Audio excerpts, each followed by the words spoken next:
All right, so how can you get respect without the power struggle? Right, so here's just a 90-second reset that works.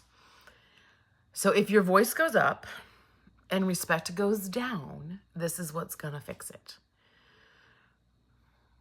So I'm the confidence coach. I'm a martial arts instructor. I am a leadership coach. I'm a mentor. I help parents be heard without yelling, so your home can feel calm and clear and respectful. And more importantly, you enjoy a calm, clear, and respectful home. So if you repeat yourself 5 times, they roll their eyes, you yell, respect goes down. That's what's happening, right? So let's swap it. Let's turn it around and let's lead with our presence. So understanding that respect is not fear. Respect is just saying, this is what we do here. This is the standard. And this is what we will do, or this is what we will not do. And this reset's going to give you both, even when they push back, right? So it's one sentence. It's very specific, very doable. You're going to state what's going on. It's not like a whole lecture. You're not arguing with them. You're not going back and forth. You're just saying, this is what's going to happen. This is what's going to happen next. And then this is what we're going to do, right? And however that looks to your home. Or when they rebuff and they come back at you and say, but I want to do this. Or remember when you said, no, zip it. Zip it, zip it, zip it. Go to, first you're going to do this, then you're going to do that. Then you can do that thing that you want, right? But avoid like stating your frustration. Like, why don't you ever listen? Can you please just do the thing that I ask, right? So when you start asking questions, you're signaling to them that it's up for debate. And yeah, are there things that can be debatable? Absolutely. My favorite thing is to hear when kids say, when they do a counter offer, right? And so sometimes the counter offer makes sense, right? So don't hold the ground to hold the ground. If their counter offer makes sense, then show that you're flexible. Show that, yes, that's perfect. I like that. Thank you. Thank you for giving me that idea. But if it isn't perfect, don't just say no without giving them some context. A lot of the times when this happens, I feel that we need to remind them that their behaviors in the past have created our response to that answer. And so you can say things like, remember the last time that we had this happen and you said that you would do that thing and you didn't? So now let's do it my way and see how it happens. So now we're going to do it like this. So giving them some context and helping them make that connection to their behavior is also helpful. You have to play it by ear. And in this moment, I want you to trust your instincts. But just know that it's all in the tone in which you say it, right? Your tone is the thermostat. It's, if you're hot, if you come in guns blazing, they're going to hide, right? But if you come in like, you know that you had to do this and it's not done, right? And you lead with being empathetic and warm and firm, right? You can do it. And sometimes you do need to take a moment to get your tone correct because we got a lot going on. And sometimes we are hot and sometimes we are angry and sometimes we are frustrated. And all of that we got to kind of flesh out. So easiest way to do is just to stop, take that deep breath. Breathe it in. If you have to do more than once, do it more than once. Get your body involved to calm down, to reset, to make sure your shoulders aren't up at your ears and that your hands and your body aren't tense.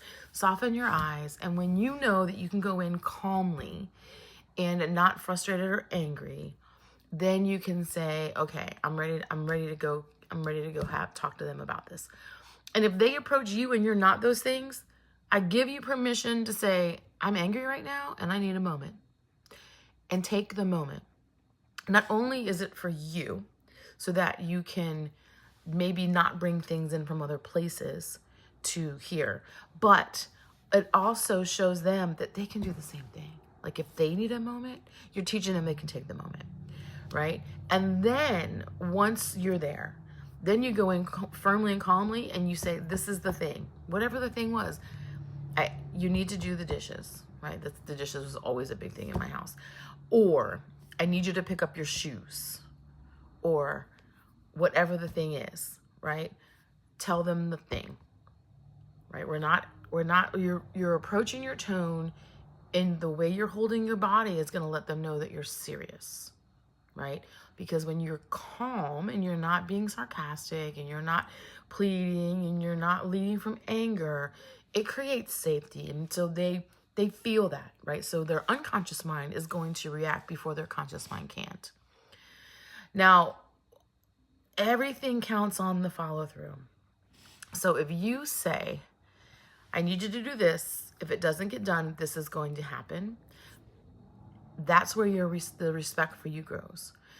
Don't say things that you don't mean, right? But use that one promise. Say only what you're going to do, and then actually do it. Don't say next time. This is the hard part. I know it's simple and easy, right? So if you tell them, whether you jacket now or jacket or no jacket, I'm heading out the door. Brush your teeth first or your pajamas first. Pick one. Now, my famous story, the story I always like to tell about this because is with my son, Steven. He probably is going to hate that I'm telling this, but he's like his mother. We do not like to get up. And I would wake him up and wake him up and wake him up and wake him up and wake him up. And we were always running late because he was never on time, ever, ever, ever. And so one day I just had it. I said, if you're not ready when we leave, you are getting left and you will find your own way to school. That's what I told him.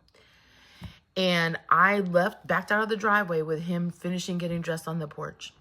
And I told him, you will find your own way to school and you will not be absent. And I left him looking in my rear view with him, like looking at me like, I can't believe you just left me. And I did make sure that he got to school. Now, our neighbor took him to school when they were taking their kids to school because I did have to leave a little early for work. But the point is, he got there. And the next time that I told him, if you're not ready, we will leave you, guess who believed me? He did, right? I didn't repeat it. I didn't yell and scream. I just said, I'm leaving. We're going. And I left. So don't be a broken record about it. State it and then do it.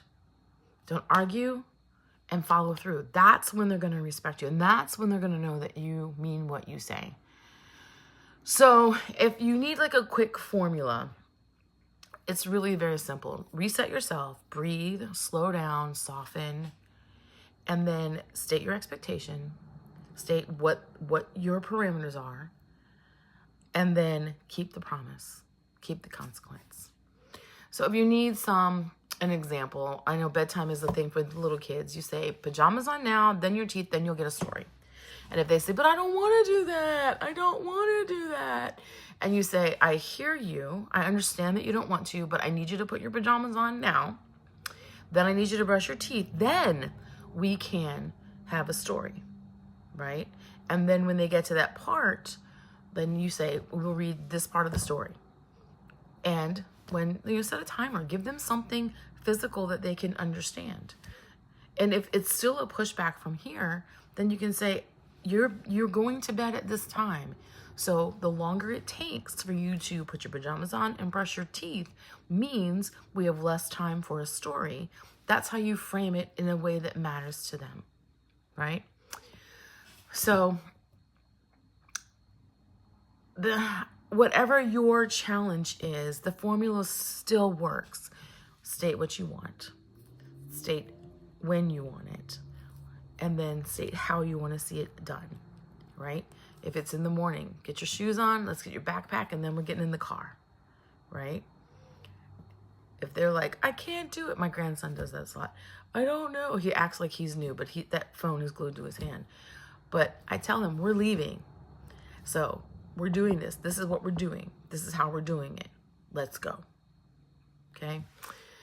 And I know it sounds very simple. And I also know that it's not as easy as it sounds because in the moment, you really just want the result. You just want them to go to bed, or you just want them to get in the car, or you just want them to finish dinner, or you are focused on that.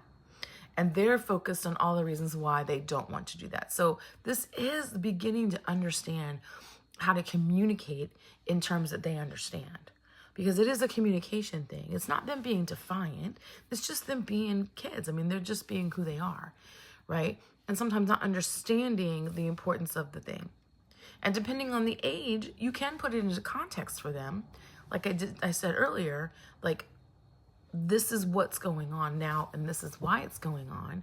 And if they have a better offer that doesn't impact the result, show them that you will be flexible, right? But that's where you get to stand in who you are. Or, you can say, tomorrow we can do it your way. Be very specific about when you will try it their way. Don't say, we'll do it your way next time, and then next time never comes, because that's when you lose respect. And that's when you lose trust, and that's when you lose rapport. But if you can show up and be calm and clear and consistent, then that's what they'll expect from you, and that's what you will begin to see from them. Okay? So, things you want to look out for. Don't explain things when everyone's angry or frustrated, because they're not really listening. Anyway, so don't explain it when everyone's angry or upset. And don't ask them when you want to tell them. Don't ask them, tell them, right? Just like a lot of kids tell parents and don't ask. You've been on the receiving end of that. And how does that make you feel, right? So if you want to ask them, give them a choice to choose from, like A or B, but make sure that when you need to tell them, you're telling them. And threatening only works for so long. When you threaten, it only works for so long, right? And they don't want, they always say that. You don't want to be in that place. And do not change the rules in the middle of the thing. I see this a lot with the kids, and with the kids when we're in the karate school and we're at camp. They always want to change the rules in the middle of the game, and I always have to say no. We play the round the way we described it, and then we will revisit it at the end and let everyone have input. So if you are changing the rules and not being consistent and not giving them something that they can follow, then they're going to do the same thing for you. So don't change the rules in the middle of things. Finish it the way you started, what you said. Then evaluate later. Say, hey, let's talk about this. And then open the conversation before that situation comes up again, right? Don't stack so many things at a time. Like we think, like we list the 8 things, 7 things, 9 things. They didn't hear anything past 3. So if you have a long list of things that you want them to do, stack them in groups of 3. Give them a sequence so that when they complete the thing, you can give them the praise for completing the thing. Tell them what a great job they did. Be that good finder and noticing how amazing they were. And then ask them to do the next 3 things. It chunks it down for them. And it's still teaching them what you want to teach them, is how to sequence things in an order to get things done properly. All right? And then if you find yourself falling back into those old habits, just go back to stating things very simply, firmly, but warmly and empathetically, right? Not like because I'm a dictator. I mean, it serves a purpose. So state it from that place of purpose, the importance of what you're asking them to do, and be consistent with your follow through. Basically, just don't say things that you don't mean, and don't like give them something outlandish and then flake on them, okay? So just one thing to understand is respect isn't a speech, it's a standard. And the small but big thing about respect is you've got to give it first. So respect them, treat them the way that you would like to be treated.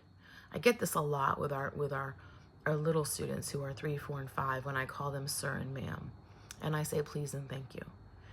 I treat them the way that I would like to be treated. Not that everyone has to say sir or ma'am to me, however, but just making sure that I listen when they talk, making sure that I give them their respect, and I don't treat them like they're 3 when I'm asking them to do things. I say, sir, could you please come here? Ma'am, we don't do that. I need you to raise your hand when you have something to say, right? But that is so important. When you give that and you model that, they're going to mirror that. So important. So those are the ways to make this happen.